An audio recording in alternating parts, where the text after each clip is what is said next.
Hey, I'm Master Chief Micheli, Mike Micheli again, Sub-School CMC, here talking about submarines on the silver screen in preps for Sub Ball 2026 here in Groton. Today we're going to talk about the Hunt for Red October and our favorite parts out of that movie. I'll start. I'll tell you, for me, I was telling these guys upstairs, when I first enlisted in the Navy, I was a sonarman before I was a CMC. When I first enlisted in the Navy, I would explain to people what I was doing as a sonarman. I would say, have you seen The Hunt for Red October? And most people were like, yeah. And I would say, well, you know Jonesy in the beginning? Like, yeah. The guy who heard singing? Like, yeah, that's him. Like, that's what I do. I listen to singing. And awesome. They'd be like, oh, now I get it. You know, at least a little bit of what I do. So, also that was fun. Yeah, so that part actually, you know, where the teletype was going in the back. So. Yeah. So I was a radioman on my first boat, and just hearing that teletype kind of brought back some memories of clicking, you know, doing some testing on that.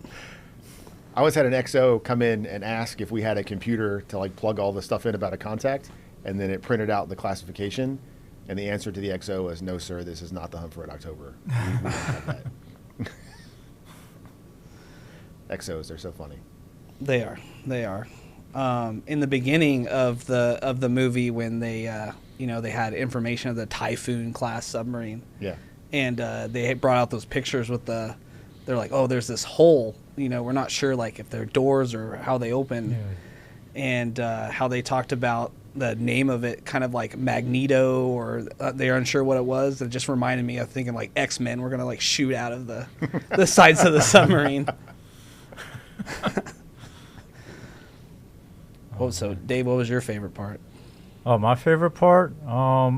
It's just the working with the Russian military and like was it Sean Connery?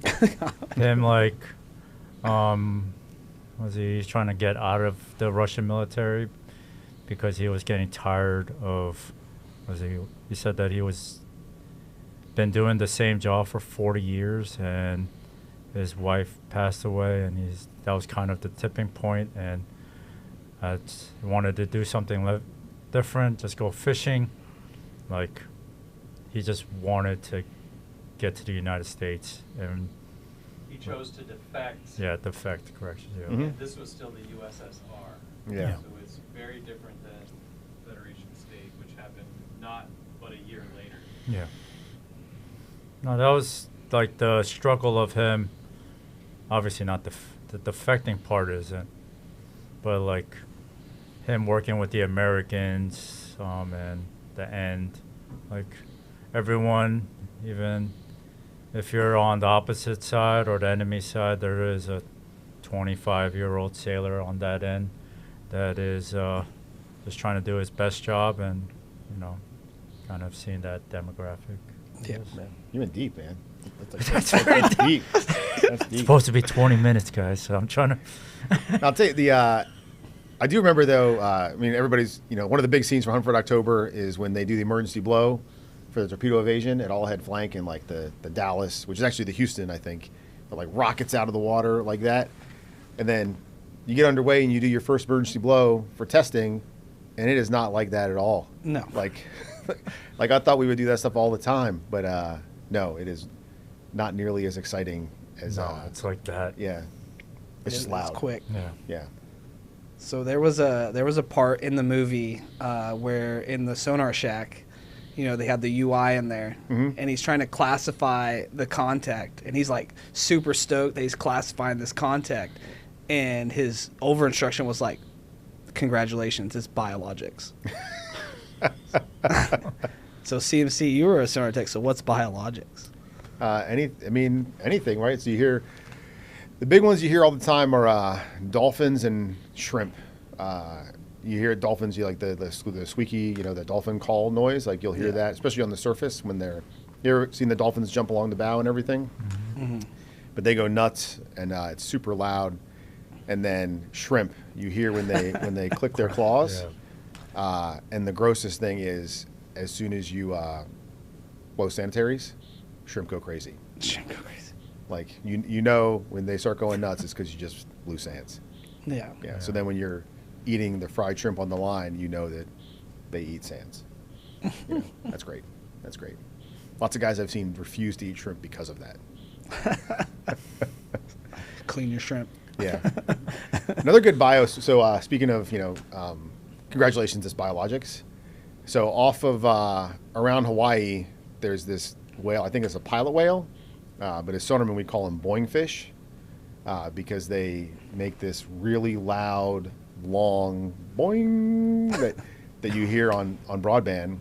And if you're not from Hawaii, like if you don't operate on Hawaii a lot, it will scare the crap out of you the first time you hear it because you don't really know. You think it sounds like active sonar. It's not active sonar, but you think it sounds like it. And when I was sonar chief on the Illinois, we changed home port from Groton to Pearl, and I was in Pearl before, so I knew it was coming. And as we're getting closer and closer to Hawaii, like I know this is coming. And finally, we get our first boing fish, and watching my broadband operator lose his mind, like scared the crap out of him because he didn't know what that was, and then me behind him just kind of giggling because I knew it was coming, and it's funny to watch him freak out, like all the sonar techs did because they'd never been in Pearl before, so they didn't know what that noise was. Nice. So submariners, we take joy in other people's misery. Yeah. Where they go, like 20-degree down angle and like 1250 feet, like straight to like 1,250 feet. And it was like, but we don't operate in there. Oh, it was like wasn't it like a 20-degree angle? Yeah. They're like 20-degree, just send it. Yeah. It was. You do that. Yeah, that's not bad. That's angles and dangles, right? Yeah, every day, every week they would do it, right? Check stowage. Oh, So, I hate. Have you ever done angles and dangles on a Virginia class? When you do those 20 downs, the 20 ups and downs, berthing is right above control, and you just hear stuff falling out of the racks. It's just. I mean, it could be like a nickel, but it sounds like a freight train when it hits the deck above you. yeah. But it's just so loud, and just the captain looks at me with this this stupid grin on his face, like, "How's stowage, Cobb?" And I'm like, "It could be better, sir. Could be better." Oh, geez. even though we pre-warn them. Oh yeah, put it in play of the day and everything. Night orders, angles and dangles. They know it's coming. Oh, well. Yeah. So one of the parts in the movie, so when the Russian submarine had their first failure, and they're like, oh, it had to be an insider threat, like had to pull this Insider piece. threats. Yeah, they had to pull this piece out of there. It just kind of made me think of like a flux capacitor, like our our damaged flux capacitor, Yeah. like somebody on board, messed with this. You said insider threat. I immediately thought of the NKO.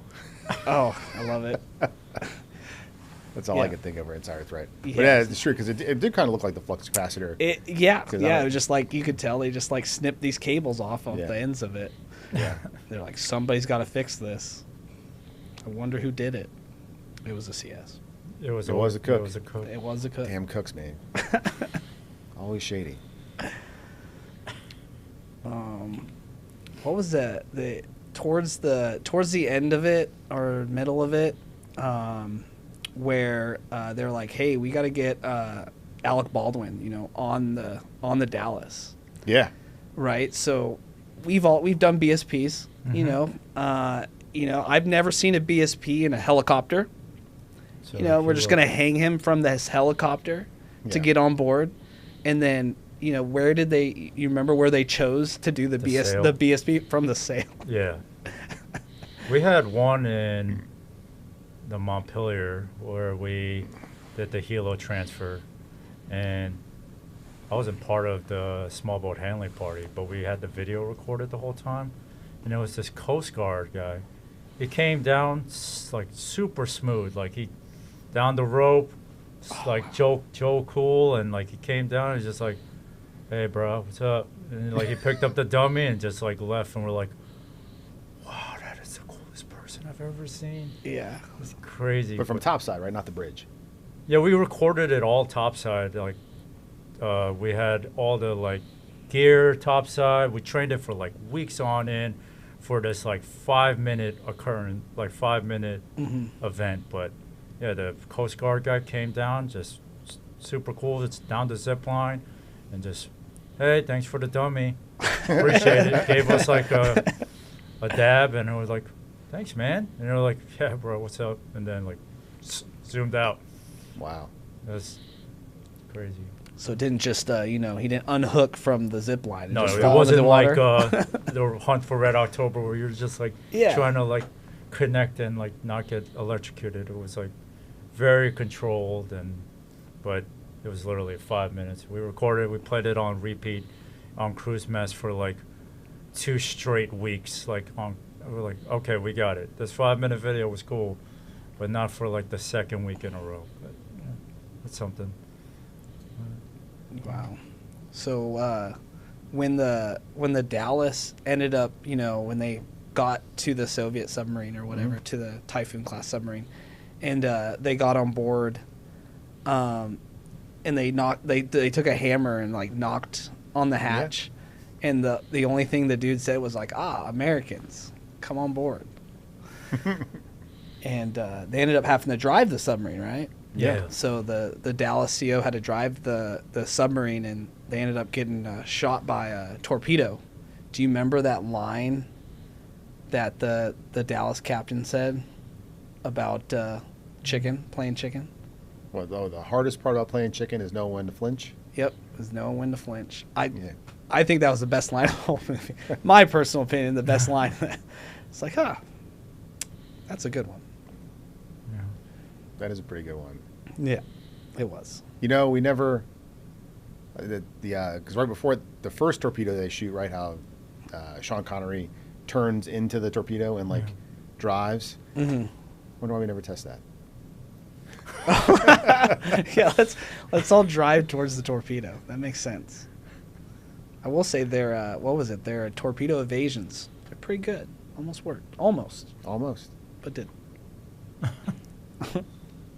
But did not. No. It did not. I just can't believe that sonar tech was on watch for the whole time. But I mean, there was only 2 of them, and one was a UI. yeah, For the whole film. the whole film. Where's the soup? Everybody got like No chief, no nothing. No. Just same second class sonar tech. In utilities, by the way, which is like a throwback. Yeah. The Cobb was in NSU's. Yeah. No, he was in khakis, wasn't it? Was it khakis? Khakis. yeah. Sorry, khakis. Yeah. He was in khakis. The whole thing.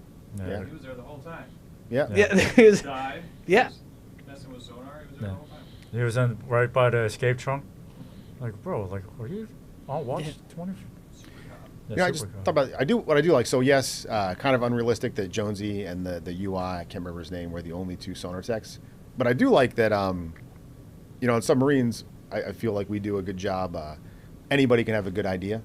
Mm-hmm. The fact that Jonesy, the second class sonarman or the junior sonarman, was able to go brief the captain on what he thought he found and what he thought he had. And the captain was like, I thought that was pretty true. Yeah.